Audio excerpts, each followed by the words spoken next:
بسم الله الرحمن الرحيم نحمده ونصلي على رسوله الكريم أما بعد أعوذ بالله من الشيطان الرجيم بسم الله الرحمن الرحيم ووصينا الإنسان بوالديه إحسانا حملته أمه كرها ووضعته كرها صدق الله العلي العظيم.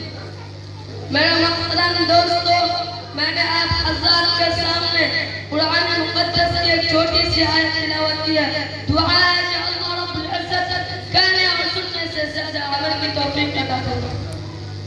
محترم دوستو، قرآن مقدس میں اللہ رب العزت نے کئی جگہ اپنی عبادت اور اپنے حق کے ساتھ والدین کا حق کا بھی ذکر فرمایا، اور جہاں مالک ارض و سما خالق کائنات نے اپنی عبادت کی تاکید فرمائی ہے، وہاں والدین کے ساتھ حسن سلوک اور وفاداری کی تاکید فرمائی ہے.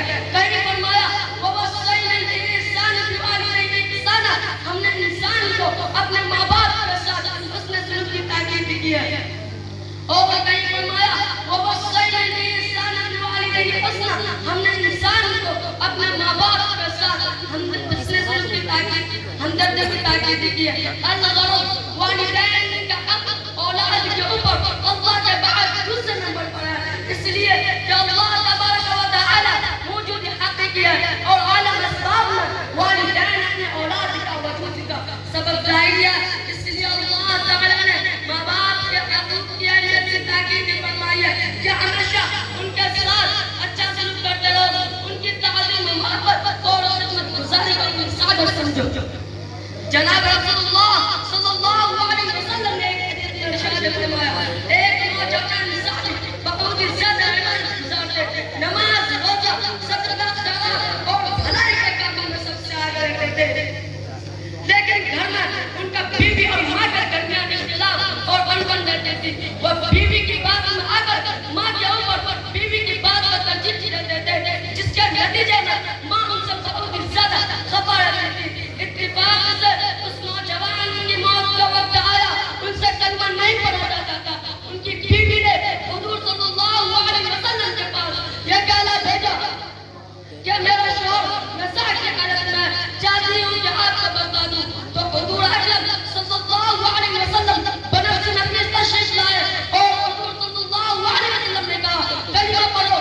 انہوں نے کہا اس کی طاقت مجھے نہیں ہے کہ میں کلمہ پڑھوں. تو حضور اکرم صلی اللہ علیہ وسلم نے معلوم کیا کس کی والدہ زندہ ہے. لوگوں نے کہا جی ہاں. تو حضور صلی اللہ علیہ وسلم نے والدہ کو بلایا اور والدہ سے کہا کہ اپنے بیٹے کو معاف کر دو. والدہ نے اس پر کہا، والدہ نے جواب دیا انہیں معاف نہیں کروں گی، انہوں نے بہت ہی دل دکھایا ہے.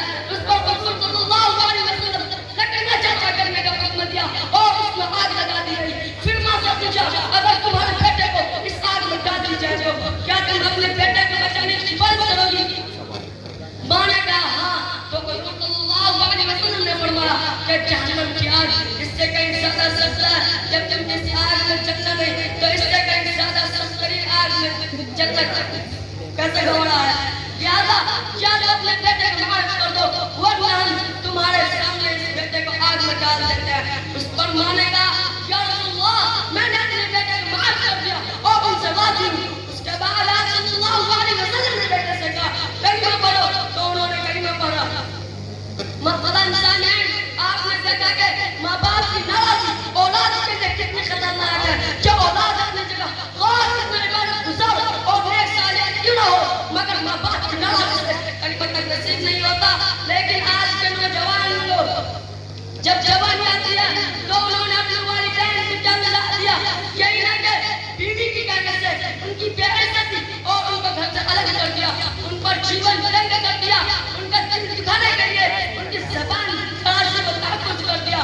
دکان اور دفتر سے آ کر کے خود والدین کے اوپر ظلم و ستم کے پہاڑ جوڑے. اور والدین کو اپنے قدر تک بوجھ سمجھنے والوں اور اپنی دوسروں چھوٹی کے لیے ان کو عیب سمجھنے والوں، اس حدیث میں غور کرو جنہوں نے اپنے والدین کی نافرمانی کی ہے دنیا ہی میں اللہ نے کیسے سزا دی ہے. اس لیے کہ عزم کرو کہ انشاءاللہ والدین کی خدمت ہر حال میں کرنی ہے. اللہ آپ کو آمين وما علينا إلا البلاغ